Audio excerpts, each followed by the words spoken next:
qui a instauré Purim? Purim a été instauré par la reine Esther. Okay. Maintenant, on nous explique dans les Écritures que c'était parce que Dieu avait dit qu'en ce temps-là, qu'il cacherait sa face. Et quand on lit le livre d'Esther, le nom de Dieu n'apparaît pas clairement. Et en plus de ça, les noms qui sont employés là, ce sont des noms en fait qui reflètent plutôt des noms des dieux païens. Puisque Esther, il y a l'écho de Ishtar, Ishtara. Mordecai, c'est l'écho de Marduk. Derrière Esther, on retrouve donc Ishtar, Inanna et compagnie, et donc la planète Vénus. Et Mordecai, Marduk, on retrouve donc la planète Jupiter. Donc, dans ce livre d'Esther, on n'a pas l'impression que Dieu est là-dedans. Et pourtant, c'est Dieu qui va opérer la délivrance telle que ça nous est présent. Maintenant, il y a une particularité dans ce livre. Il y a un personnage, c'est vrai qu'on parle beaucoup d'Esther, on parle beaucoup de Mardoché, mais en réalité, ou même d'Aman, mais en réalité, le personnage central, c'est le roi. C'est avec lui que tout se joue en fait. Si c'était une pièce de théâtre en fait, les différentes séquences, tout est séquencé, c'est autour du roi. Tout est autour de ce roi-là, Assuérus. Donc, à la fête de Purim, on est dans un monde royal. On est avec le roi. On a en fait ce roi qui règne, qui domine sur ça. D'où dans la tradition, on te dira, par exemple, que partout où vous verrez qu'on dit le roi, sans rajouter le nom Assuérus, c'est qu'on ne parle pas du roi Assuérus lui-même, mais on parle de l'Éternel. On est face à l'attribut royal. On est face à la fonction royale divine. Le He, He lié à 5. Le He traite du souffle et le mot souffle en hébreu nous ramène à roi. Le vent, le souffle, traduit souvent par esprit. Le grec c'est pneuma. Donc, souffle. Ce qui m'amène à parler de quelque chose, ce qu'on appelle dans la tradition d'Israël, ce qu'on parle des niveaux de conscience de l'âme. On nous dit qu'il y en a 5. On nous dit qu'il y a le premier level, le plus bas, c'est ce qu'on appelle le Nefesh. C'est ce qu'on appelle le Nefesh. Le premier niveau que nous avons, c'est le Nefesh. Après, nous avons le second niveau qui est qu'on appelle justement le Roua. Retenez bien, puisqu'on a parlé tout à l'heure que le He 5, c'est lié à souffle. Donc, ça nous amène à Roua, ça nous amène à Pneuma. Donc maintenant, on découvre ici que le second niveau de conscience de l'âme, ça s'appelle Roua. Et après cela, nous avons le troisième niveau qui s'appelle Neshama. Après, on a le quatrième niveau qui s'appelle Chaya. Et après, on a le cinquième niveau qui s'appelle Yehida. Si je fais une définition substante, une explication, on va dire, le Nefesh est plus lié au corps et au monde physique. Vous vous touchez, voilà. Ça, vous traitez avec le Nefesh. C'est la dimension plus animale, plus instinctive. C'est la dimension qui est liée à la survie physique, qui est liée à l'appétit, le boire, le manger. Ça, c'est la dimension Nefesh. Maintenant, deuxième niveau, maintenant, c'est la dimension du Roua. Le Roua, ici, parle du souffle, parle du vent. On peut même dire esprit, si on doit traduire littéralement, du mot à mot. Donc, ici, ça correspond aux émotions, aux sentiments, à la vie affective et au relationnel. On va appeler ça le corps émotionnel d'une personne. Donc, au niveau du roi, c'est le niveau où se manifeste l'amour, Ahava, l'amour, et la crainte envers Dieu. La crainte, c'est Yira. Mais c'est aussi là que résident toutes les émotions humaines. Joie, colère, tristesse, compassion. Tout est au niveau du roi. Le roi est donc le moteur émotionnel de l'âme. Il anime les sentiments, la moralité, la conscience relationnelle, la parole aussi, puisque le roi est lié au souffle et donc à l'expression. Okay? Et c'est aussi la capacité à former des liens profonds. Ça, c'est la dimension du roi. Le roi élève la conscience vers une dimension spirituelle et morale. Tu n'es plus seulement rattaché à tes sensations physiques. Ça, c'est lié au nefesh. Maintenant, il y a d'autres choses qui entrent en ligne de compte. Il y a des émotions qui entrent en jeu. C'est le monde des émotions. Job 32, 8. Mais en réalité, dans l'homme, c'est l'esprit, le souffle du Tout-Puissant qui donne l'intelligence. Donc, ici, on va trouver roi, dans l'homme, roi, voilà. Et on te dit, le souffle du Tout-Puissant, c'est le mot Neshama. Quand tu lis en français, tu te dis qu'il n'y a pas de différence, en fait. Quand tu lis en français, pour toi, il n'y a pas de différence. Pour toi, tout est pareil, en fait. Alors qu'en hébreu, c'est des mots différents. Et dès le moment où ils sont différents, d'un côté, on a le roi, et ce roi nous parle donc de la dimension des émotions, mais le mot Neshama, lui, nous parle de la dimension intellectuelle. Vous voyez la différence? Donc, il y a une différence entre la dimension mentale, intellectuelle, et la dimension des émotions pures. Donc, le Ruach, c'est la sphère où l'âme vit. Quand on te dit que Dieu a fait d'Adam une âme vivante, un nefesh chai, ça c'est la dimension, ce n'est pas juste un nefesh physique. Le premier homme, en réalité, est doté d'émotions. C'est pour ça qu'il peut aimer, en fait. C'est pour ça qu'il peut dire chair de ma chair, os de mes os. On est dans une dimension affective, une dimension émotionnelle. Est-ce que ça, il n'y a que les hommes qui vivent ça? Non, puisque même les animaux ont des émotions. Donc, à différents levels, bien sûr. Ruach, donc, c'est la sphère où l'âme vit, ressent et exprime l'affectivité. Bref, tous les attributs émotionnels. C'est le monde du Ruach. N'oublions pas souffle, n'oublions pas vent. Donc, un Ruach fort et purifié mène à une vie émotionnelle équilibrée, aimante, craignant Dieu, bref, même les hommes, les gens autour de toi, parce que tu es équilibré à ce niveau-là. Un Ruach non travaillé peut mener à des déséquilibres affectifs. Le niveau où l'âme vit, quelqu'un qui ne vivrait qu'en termes de ses besoins physiques, lui ne ressent rien, il ne peut pas mettre des mots sur ce qu'il ressent, il ne peut pas. Il n'est que physique, purement physique. On parlerait d'un légume, je ne saurais pas comment vous le dire. Mais dès le moment où, en fait, tu as un véhicule, en fait, voilà, prenons l'image. Le nefesh, ce serait le véhicule, la voiture que tu as là. Dans cette voiture, on peut la démarrer. Donc, on sait que ce véhicule fonctionne, il tourne. On peut donc dire que c'est un corps vivant. Maintenant, la manière dont on va conduire le véhicule. Tu peux être en cours de route, il y a beaucoup de vent, ou bien quelqu'un te coupe la route brusquement, il y a la panique, ton cœur se met à battre, tu commences à conduire en tremblant, ou bien tu te parles avec quelqu'un à côté, vous vous disputez, donc tu commences à conduire avec un état d'esprit différent, ou bien on te fait rire, ou bien tu as bu, tu es dans un certain état, en fait. Ça touche à la dimension, hormis juste le côté physique, parce que tu as bu et que l'alcool, voilà, non. Mais je veux parler ici de la dimension émotionnelle. Comment tu interagis avec les choses, tu interagis avec ton environnement, l'influence que les choses extérieures ont sur toi, ou bien qu'elles ont eu sur toi dans le passé, et que soudainement ça peut réagir parce que le souvenir de telle situation remonte. Et puis tu as la dimension intellectuelle qui entre en jeu pour te dire attention, quand on conduit, tu es en train de dépasser la vitesse autorisée, tu es en train de faire ci. Ça, c'est maintenant l'intellectuel qui entre en jeu. Ça, c'est maintenant le neshama qui entre en jeu. Bien sûr, après, il y a le chaya, c'est la dimension la plus élevée de l'homme qui découvre la divinité au-dedans de lui. Et maintenant, il y a la dimension du yérida où l'homme ayant découvert la divinité au-dedans de lui, maintenant s'unit à sa source. Il s'unit à la divinité elle-même, où il se perd en elle. Ok, voilà, ça c'est maintenant, on est très loin. On est très très loin. Très loin. Ce qui nous intéresse aujourd'hui, c'est la dimension du Ruach. Je pense que vous l'aurez compris. C'est cette dimension qui gère les émotions. On parlait donc du roi. Quand vous regardez dans la Bible, on te parle souvent, on te dit le Dieu des esprits des prophètes. Maintenant, ces prophètes-là vont chercher qui? Vont oindre des rois. Maintenant, le premier prophète qui oint un roi d'Israël, c'est Samuel qui oint Saül. Et il lui dira une phrase, il lui dira: après qu'il ait eu ces différents rendez-vous là, l'Esprit de Dieu viendra sur toi, etc. Tu prophétiseras, donc Dieu te donnera tu seras changé en un autre homme. Alors il dira, à ce moment-là, fais tout ce qu'il y a dans ton cœur parce que Dieu est avec toi. Comment je fasse encore tout ce qui est dans mon cœur? Quand vous lisez votre Bible, dans le livre des Proverbes, Proverbe 16, on te dit ceci. Je vais commencer au verset, même 9. Le cœur de l'homme médite sa voie, mais c'est l'Éternel qui dirige ses pas. Proverbe 16, je commence au verset 9.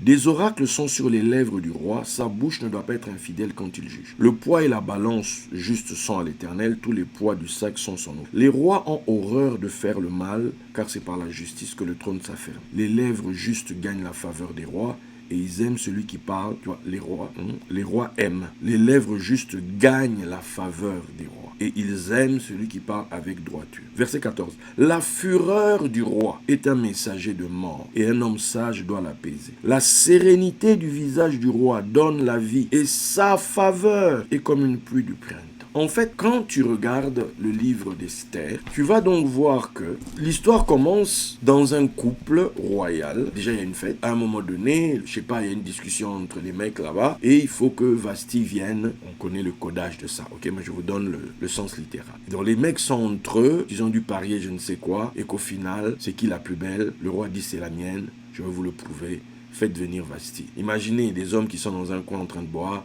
Maintenant, ils attendent la dame qui doit venir marcher carrément nu. Là, il doit venir nous montrer la suite des choses. Voilà. En termes d'évoilement complet, Vasti doit passer devant. Imaginez les hommes sont dans quel état. Pendant qu'ils attendent, on vient leur dire que Vasti a dit qu'elle ne vient pas. Imaginez la chose, comment ça tourne. Là, en fait, on est en mode ascenseur. On est en mode ça monte, ça descend au niveau émotionnel. Parce que le roi, il est dans tous ses états, ses potes, certains qui montent, d'autres qui veulent essayer de calmer, etc. Et on voit que, en fait, ce livre, quand ça commence, on voit qu'il y a un roi qui est énervé. Il y a un roi qui n'est pas content de sa femme, lui a foutu la honte en public. Il y a un roi qui n'apprécie pas du tout que son autorité ait été ainsi bafouée aux yeux de tout le royaume. Il y a un roi qui n'est pas content du tout, ok? Il n'est pas content du tout. D'ailleurs, Vasti va se faire buter. Elle va mourir, ok? Maintenant, le problème maintenant, c'est que le roi n'a plus de reine. Donc, il faut maintenant trouver une solution. Donc, les gens se mettent en mouvement. On est tous ça à cause de qui? À cause d'un mec, à cause du roi. Okay? On va chercher les plus belles filles du roi. Donc, tout l'appareillage de l'État est mis en action pour aller chercher les miss. On va chercher les filles les plus canons, les filles qui ont vraiment le standard, qui peuvent plaire au roi. Donc, ces filles-là arrivent. On les prépare pendant 1 an, 6 mois et 6 mois. Pendant ce temps, le roi est toujours énervé. Je ne sais pas si vous vous rendez compte. Jusqu'à ce qu'on va arriver à l'endroit où, quand finalement le roi trouve celle qu'il veut, quand le cœur du roi s'apaise, quand le cœur du roi, on dit, il aima Esther et il mit sur elle, Esther trouva grâce et faveur auprès du roi. Le cœur du roi, vous savez quand vous êtes énervé, vous êtes monté. C'est-à-dire que maintenant, comment l'ascenseur est monté trop haut, comment on descend, comment on fait pour descendre. Mais essayez d'imaginer, tout l'appareil de l'État a bossé plus d'1 année pour présenter au roi au final une femme qui envahit le coup pour le roi, c'est-à-dire une femme qui va diminuer la dose de la colère du roi. Maintenant, essayez d'imaginer que pendant tout ce temps, puisqu'on nous dit que la colère du roi est un messager de mort, maintenant essayez d'imaginer le nombre de messagers de mort qui ont circulé dans le pays, parce que le roi est énervé. Pour le coup, le roi n'est pas content du tout, le roi n'est pas content. Puis lisez le texte, vous allez voir. C'est que maintenant, quand il a trouvé Esther, quand il a trouvé celle qu'il voulait, que son cœur s'est apaisé, on dit que le roi fit des présents à tout le pays. Le roi fit des cadeaux, on abaissa les impôts ici, on fait ceci. Bref, les genres de cadeaux que les rois font. Puisque les rois gèrent toute la dimension économique du pays. Tous les échanges, c'est lui qui supervise, c'est lui qui prélève les impôts. Bref, donc le roi maintenant fait des cadeaux parce que le roi est content. Il ne faut même pas chercher midi à 14h. Le roi est content, tu vois. Avant ça, il n'était pas content. Là, maintenant, le roi est content. Et on voit la différence, en fait. On voit la différence. Les années passent. Un beau jour, le roi éleva Aman. Le roi élevait Aman. Pour quelle raison? Il faut aller lire dans la tradition, vous allez voir, etc. Donc, c'est le roi, en fait, qui a décidé, lui, dont il estime que, voilà, il a élevé Aman. Et le problème de l'élévation d'Aman, ça générait un problème derrière. La suite des événements, c'est quoi? C'est que Mardoché vient crier aux fenêtres d'Esther. Esther dit, mais je peux rien y faire. Le roi ne vient pas, ça fait 30 jours que je ne l'ai pas vu. Donc on est déjà dans une situation compliquée. Entre le couple royal, il y a un problème. Ça fait 30 jours que vous vous êtes pas vus. C'est quoi cette histoire? Et le pays, les gens pensent que tout va bien chez le roi, les gens pensent que tout va super bien, etc. Mais il y a un problème. Esther vient de dire au gars, à son Mardoché, ça fait 30 jours que le roi n'est pas venu me voir. 30 jours. Donc maintenant, il faut récupérer l'affaire. Aller jeûner, il y a une loi qui est là, qui empêche d'eux. Mais moi, malgré la loi, si je dois mourir, je mourrai. Donc Esther vient maintenant mettre sur la balance tous les sentiments. Elle vient jouer sa carte en fait. Elle vient rappeler au roi qu'un jour tu m'as aimé, un jour tu m'as favorisé. Donc si aujourd'hui tu veux que je meure, tant qu'à faire, tue-moi seulement. Voilà. Ça fait 30 jours que tu ne viens pas. Donc tu veux me tue-moi seulement, tant qu'à faire, tue-moi. Donc elle met le roi devant ses propres émotions. Le roi est là, c'est vrai qu'il y a la loi, c'est vrai qu'il y a le neshama, c'est vrai qu'il y a l'intellectuel, c'est vrai qu'il y a le truc déjà établi, c'est vrai. Mais dis donc, c'est Esther quand même, c'est Esther quand même. Faut pas déconner non plus quoi, c'est Esther. Donc les sentiments remontent. Ah, il tend le bâton, dis donc. Esther, même si c'est la moitié du roi, est-ce qu'un roi parle comme ça? Sincèrement, est-ce qu'un roi peut dire même la moitié du royaume? Est-ce que la Constitution t'autorise à donner des portions du territoire à quelqu'un? Est-ce que la Constitution t'autorise de donner des pans entiers de souveraineté à quelqu'un? Est-ce que tu peux faire ça? Genre quelqu'un, tu vas aimer une dame dehors, tu te rencontres quelqu'un, toi tu es président d'une entreprise, tu es PDG, et tu dis à cette femme, même si c'est la moitié de la boîte, je te donne. est-ce que les actionnaires sont au courant? Est-ce que tous ces autres là-bas sont d'accord avec les décisions que tu prends là-bas en aparté? Et maintenant, c'est ce qui s'est passé. Pourquoi? Le cœur du roi, mes très chers amis, le cœur du roi. Nous avons dit au début que Purim, Dieu se cache. Or, on nous dit dans la Bible que Dieu est esprit. Mais on pourrait beaucoup plus dire, c'est plutôt une dimension, Dieu est très haut et très élevé. Vous allez voir la différence tout à l'heure entre ces deux choses. Quand on te dit juste roi et quand on te dit Neshama. Ok? Tu verras la différence entre les deux. Ce que je veux dire ici, c'est quoi? C'est que dès le moment où il y a un homme ou une femme, ok, un humain, le règne, le vécu du règne, le quotidien du règne se joue, se vit au niveau des émotions. Les relations avec les personnes. Quand tu dis lui, je le sens bien, c'est sur base de quoi? Il y a des personnes qui peuvent te donner son CV. Tu vois tous les diplômes qu'il a. Tu vois toute l'expérience qu'il a. Mais tu vas te fier d'abord au ressenti. L'impression. Tu vois, on dit la première impression est souvent la bonne. Tu vas t'appuyer sur ton impression, sur ton ressenti. Quand je suis avec ce gars, je ressens quoi? Quand je suis avec cette dame, je ressens quoi? Quelle sensation? Qu'est-ce que je ressens? Ici, il ne s'agit pas que non, tu as tel âge, tu es né telle année, tu as fait telles études, tu as combien dans ton compte en banque et compagnie, non. La vérité des relations se joue au niveau du ressenti. Lui là, qu'est-ce que je ressens?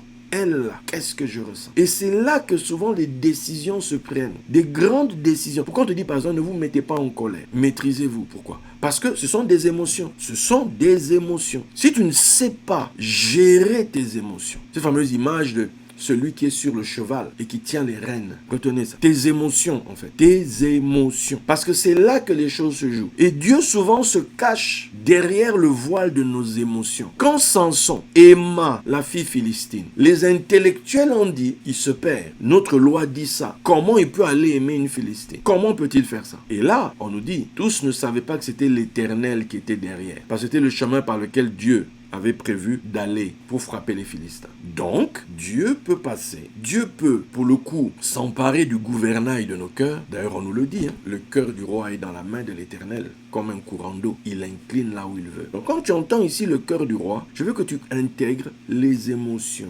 Les émotions. Dieu se cache derrière les émotions. C'est comme un voile, en fait. Les émotions sont ce voile derrière lequel le ciel agit. Quand, par exemple, Néhémie prie, Néhémie dit à Dieu que je trouve faveur aux yeux de cet homme, le roi. Parce qu'il voulait lui demander quelque chose. Maintenant, il demande qu'il trouve faveur. Mais là, on touche à quoi? On touche aux émotions du roi. Par exemple, tu veux demander quelque chose à quelqu'un, ne viens pas le lui demander quand il est énervé. Il vient de se disputer avec quelqu'un ici, il vient de se prendre la tête avec quelqu'un, et toi, derrière, tu débarques. Oui, d'ailleurs, justement, moi, je voulais...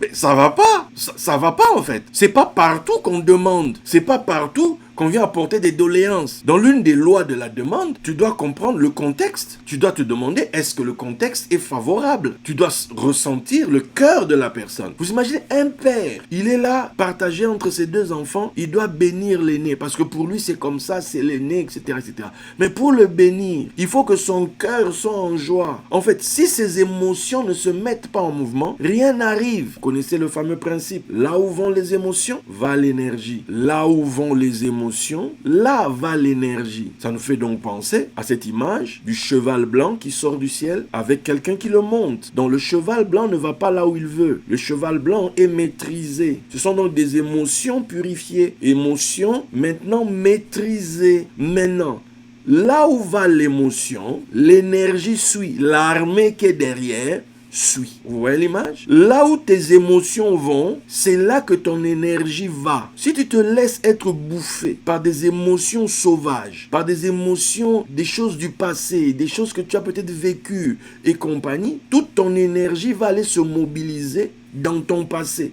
Alors que tu en as besoin maintenant. Tu en as besoin par rapport aux circonstances d'aujourd'hui. Si dans ta relation avec quelqu'un, tu restes bloqué, donc quelque chose qui s'est passé il y a 20 ans, il y a 30 ans, je ne sais pas, quelque chose que tu as vécu dans le passé, un viol, un ceci, un vol, je sais pas, et même quelque chose de bien en fait. On voit toujours les choses dans le mauvais sens, mais même le côté bien. Dès que tu te souviens, ton énergie se met en mouvement. Parce que le souvenir génère des émotions. Et les émotions sont physiologiques, donc on va avoir les hormones qui se mettent en mouvement. Sérotonine, mélatonine, sérotonine, ocytocine, dopamine et tous les mines que vous pouvez trouver. Hein? Donc, bref, vous comprenez ce que je veux dire? Là où vont les émotions, c'est là que l'énergie va.